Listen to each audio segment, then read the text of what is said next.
My sister banned me from her 30th birthday to seem cooler, but after I spoke up the truth, not one of her 100 invited guests actually showed up. My sister Lisa, female, 30, and I, female, 36, have always had some tension between us. It mainly stems from her being the typical spoiled younger sibling because our parents always coddled her and took her side. Even worse, she was always really intrusive and used to try to make friends with my friends. We had to begrudgingly let her hang out with us if we wanted to hang out at all. Lisa never bothered making friends her age, and I even heard her saying that she got free mentorship from having older friends. I mean, I wouldn't mind this, but she used to get weirdly possessive each time one of my friends also became her friend. I know I already sound like a jerk, but the scale at which Lisa does this is insane. She never used to hang out with people from her age group, and a consequence of that is that a lot of her friends, even now, are closer to me than to her. All of this has always been mildly annoying for me, but has never blown into a full-scale thing. That is to say, I've had small fights with her about her behavior, on and off, but nothing that caused irreparable damage between us. I think the closest I ever got to that was when Lisa wanted to come with me to my first ever house party. I was 16, and she was 10. You can imagine my horror at the idea of showing up with a 10-year-old to a party with a bunch of my friends at that age. I even convinced my parents that it would be a bad idea since there could be rowdy behavior or alcohol. They were cool with me going, though. However, Lisa snuck out of the house that day and ended up at the party 3 blocks away from our home. I had to leave early and drive her back, and I shouted at her and called her a leech. It wasn't my best moment, I'll admit. So, nowadays, whenever Lisa wants to pop by or do a group thing with our mutual friends, of which there are many, I always attend and treat it healthily. Recently, she's even begun to break out of her shell and made a few new friends, by which I mean that they aren't from my year in school, my office, or anywhere else. The best thing? She even started dating one of these guys, Josh, and they've gotten engaged. This has been one of the most positive times I've had with Lisa, and I could tell that she was genuinely excited. Her 30th birthday was also coming up, and I'd gotten involved in the planning for her big day. It was going to be a lovely party at a family farm, and it was looking like a super cute day. However, I couldn't help but roll my eyes when I looked at the guest list she'd come up with. Literally, all the guests she had invited were either common family members or people I knew or had known well in my past. I gently asked her why she wasn't inviting the friends she has made more recently, and she said that she wanted an intimate experience with people she has known for a while. First off, how is 100% freaking people intimate? Secondly, Lisa still doesn't get that most of these people are not that invested in her life. They know her as Ope's sister, and that's it.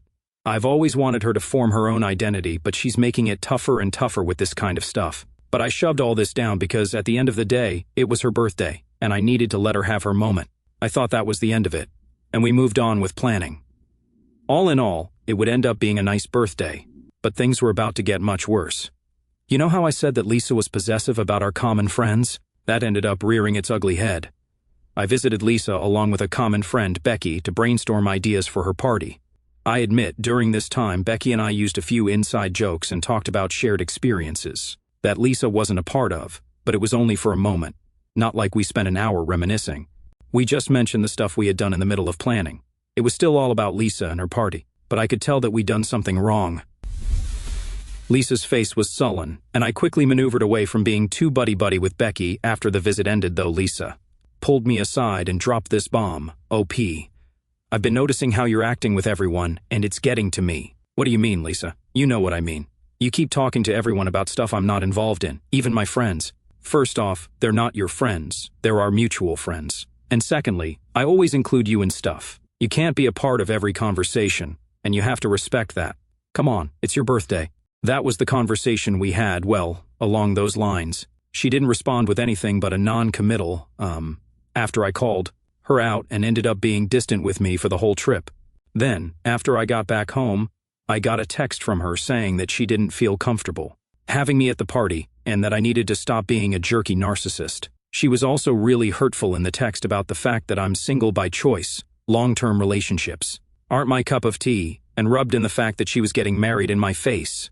It's crazy that this girl had the audacity to call me a narcissist despite pouting and throwing tantrums as a 30-year-old when she's not involved in every conversation under the sun. I called my parents and asked them if she had told them about it. Mom, being as non-confrontational as ever, said that at the end of the day it was Lisa's decision, and I needed to respect her feelings. Dad, too, was basically too worried to put his foot down and asked me to bear with it, saying that she'd get over it later. I was still livid, though. Why the hell would I spend hours of my time planning Lisa's birthday and devoting energy to it just to have her make me out to be some kind of friend-hogging monster? I wasn't going to put up with it.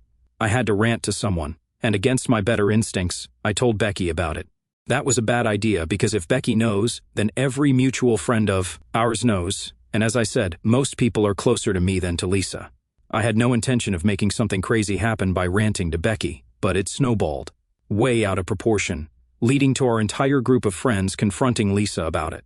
I wasn't there for this intervention of sorts, but from what I heard, Lisa went ham on everyone and demanded that everyone show up and show her some damn respect. She went on a long rant about how terrible I had been to her as a person and even said, "If you care more about OP than me, then don't bother showing up." I knew this was going to spread like wildfire, and our relatives probably already knew about the situation, so I felt really bad for letting it get so far out of control. I texted Lisa, saying that I was sorry for letting other people know about what she said, and that I wouldn't come to the wedding if that was what she wanted.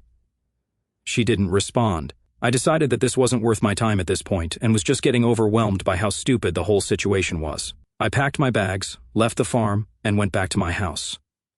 On the day of her birthday, I'd gone out for a date, and halfway through, my phone started blowing up. My parents texted me, saying that nobody had shown up, including our relatives. Becky texted me, saying Lisa should have learned her lesson, and everyone was planning on cutting her off after the way she behaved at the intervention. Our relatives who didn't show up texted as well. They said they had come up with some excuse not to show up, but in reality, were doing it to support me. I had mixed feelings about this, to be honest, and I didn't know how Lisa would react to all of this. I ended up cutting my date short and heading home, and lo and behold, I got a call from Lisa. She started by screaming abuses at me and said I had conspired against her to ruin her day. I get that she was disappointed, but this was an extreme reaction.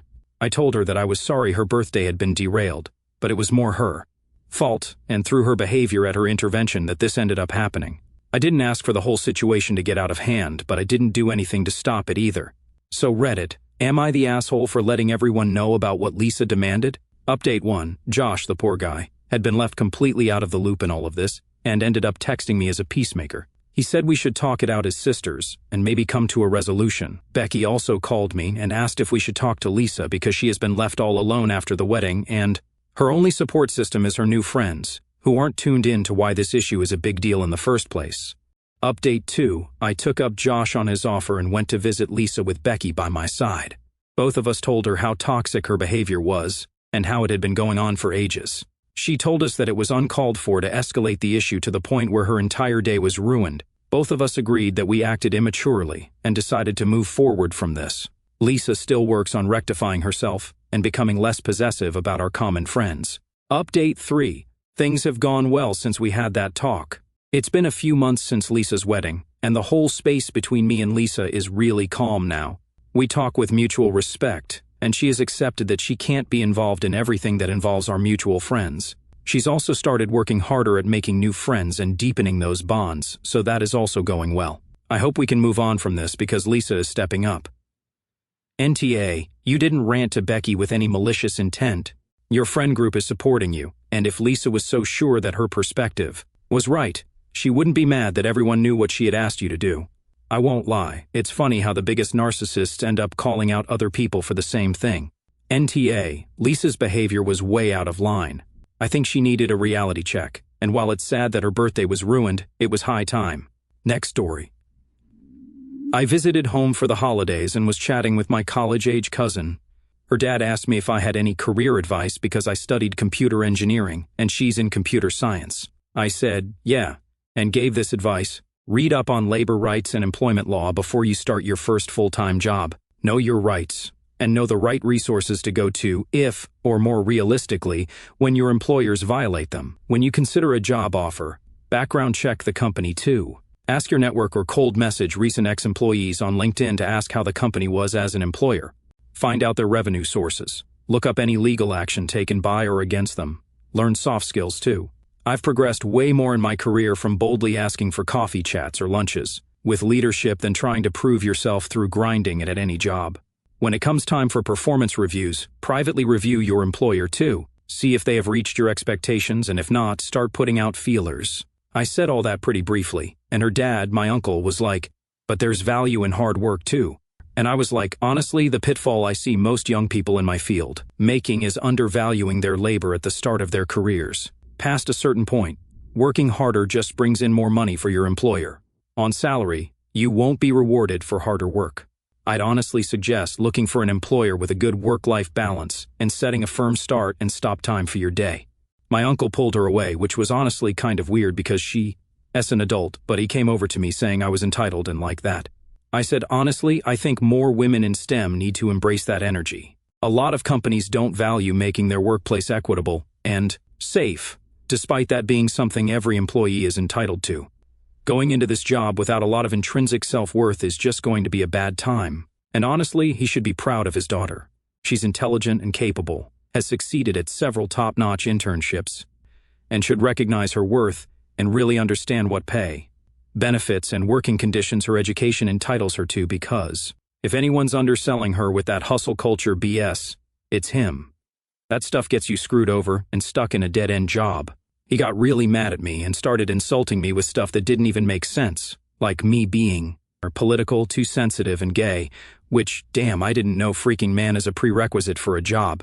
The whole point of what I was saying is that you never want to take a job at that kind of place. I talked to my cousin later, and she said she was curious about those labor rights resources I mentioned. So, Reddit, am I the asshole for giving my college-age cousin the advice I gave? NTA, you gave your opinion from your experience, and your uncle was really out of line with his reaction. You've told her about your experience in your field, which is different from your uncle's. She'll get an idea when she actually starts with a company where the firm's start and stop time works. In that culture, they might have a more flexible get-the-job-done culture that means people don't stick to strict hours. Your advice was helpful, and if your uncle was going to react like that, and even insult you, he shouldn't have asked in the first place. She'll probably contact you privately when she wants more input. NTA, he asks you for advice, then calls you entitled and gay when you give advice? This story doesn't make any sense. Either something is left out or he just has some issues he needs to work through. The next story, over the summer, my husband, 42, male, my son, 7, male, and I, 39, female, took a trip to Myrtle Beach. We had a great time at the beach, and we stopped at a nearby gift shop to pick up some souvenirs. My son spotted a toy ball with cute strawberry characters on it. He absolutely loved it and begged me to buy it for him. I told him that maybe Santa would get it for him for Christmas. I then purchased the ball and put it away for Christmas. 4 months went by. Not a week went by that my son didn't mention the ball.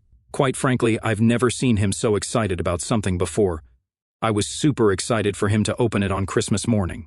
So, Christmas rolled around, and my husband and I gave my son his gifts. He opened the ball and he was ecstatic. My husband, on the other hand, was less than thrilled. He knew all about the ball, but apparently he had never taken a close look at it. He told me he was concerned our son would want what was clearly a toy for girls. I was shocked and tried to explain that it was just a toy ball, and it didn't really matter who it was marketed for. He dropped the conversation, and I thought the issue was settled. So fast forward a week, the ball suddenly went missing from our house.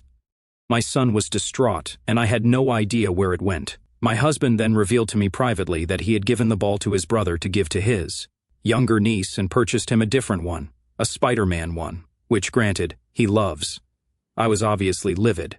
I reminded him of our son's love for the ball and how excited he was to get it. I told him that what he did was incredibly insensitive and thoughtless. My husband argued that he did it for the greater good, and that he was protecting our son from bullying. I replied that he was being ridiculous, and that our son wouldn't be bullied for having a toy that is traditionally viewed as being for girls. To be honest, it didn't even look like a girl's toy. So, here's where I may have taken things a bit too far. I told my son, the reason why the ball is gone is because your dad gave it away to someone else without asking. My husband was immediately angry with me and told me that I'm trying to turn our son against him and that I should have left it alone. He's dead set on the fact that I'm in the wrong here, but I feel like I was just telling the truth and it needed to be said. Looking back, maybe it was a bit wrong of me to tell my son the truth, because that's going to hurt him and strain their relationship. But at the same time, I don't think it's right for my husband to interfere with our son's Christmas gift without consulting either of us first. Perhaps I could have handled the situation better by not telling our son. Am I the asshole? NTA, your husband is a real piece of work. How do you think he's going to react if your son turns out to be gay or transgender? He is the one who crossed the united front line and made a unilateral decision, not you. He has no right to be angry at you and needs therapy to get over the idea that a ball with strawberries is a threat to his manhood. I hate to say it, no I don't.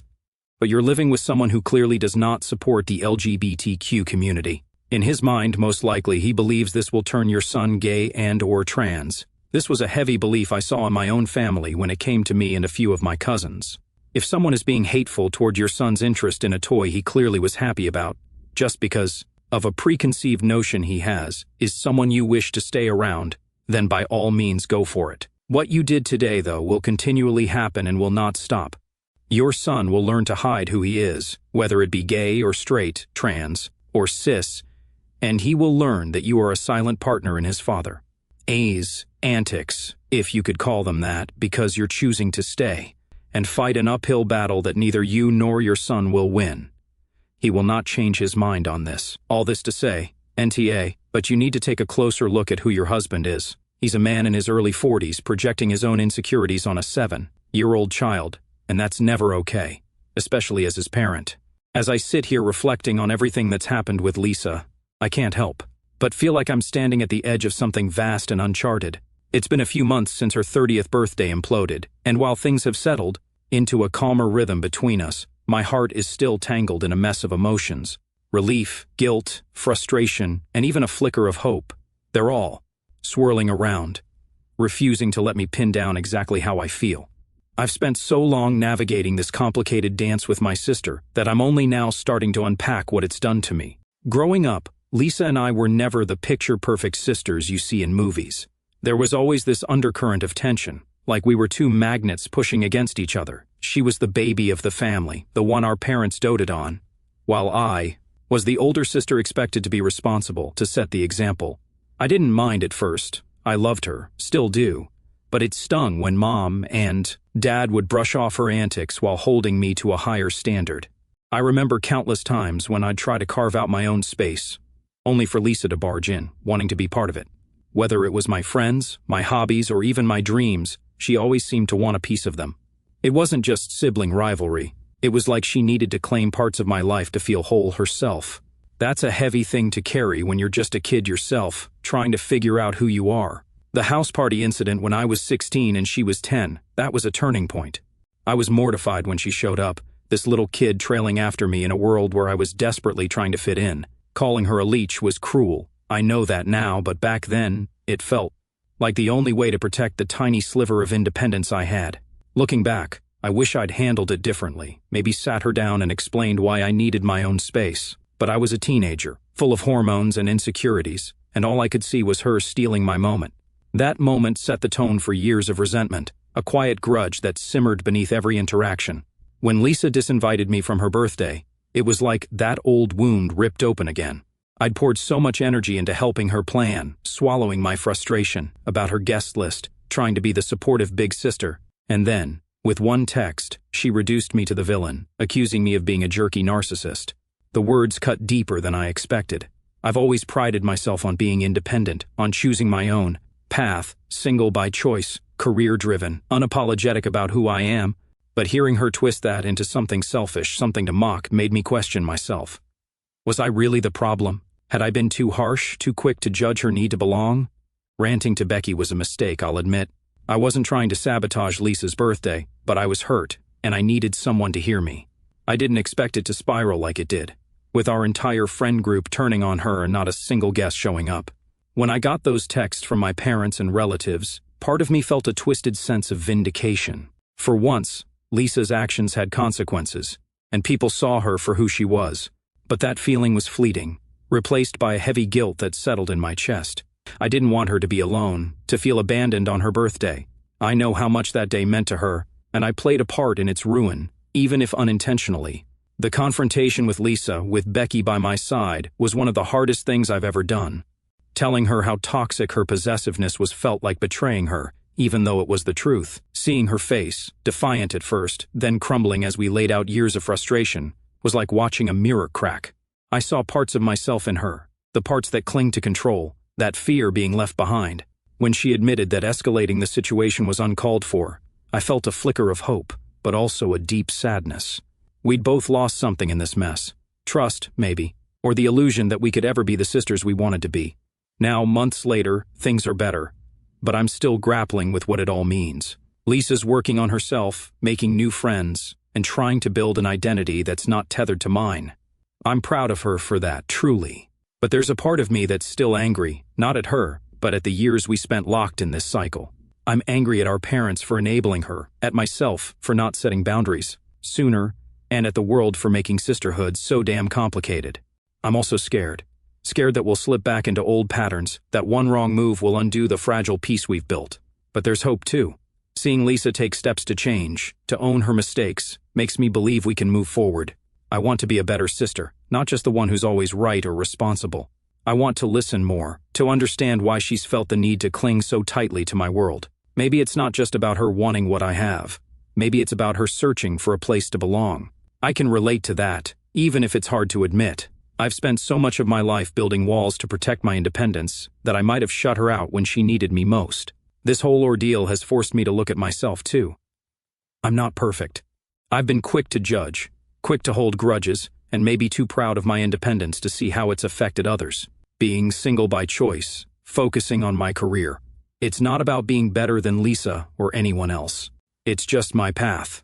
But her words, mocking that choice, made me realize how much I've tied my identity to standing alone. Maybe I need to open up more, not just to Lisa, but to the idea that I don't have to carry everything on my own. As I write this, I'm sitting in my apartment, a cup of coffee gone cold on the table. The silence feels different now, not heavy, but open, like a blank page. I don't know what the future holds for me and Lisa, but I know I want it to be better. I want us to be sisters who lift each other up, not tear each other down. I want to forgive her, and maybe forgive myself, for all the years we've spent getting it wrong. It's not going to be easy, but for the first time, I feel like it's possible. And that's enough to keep me going.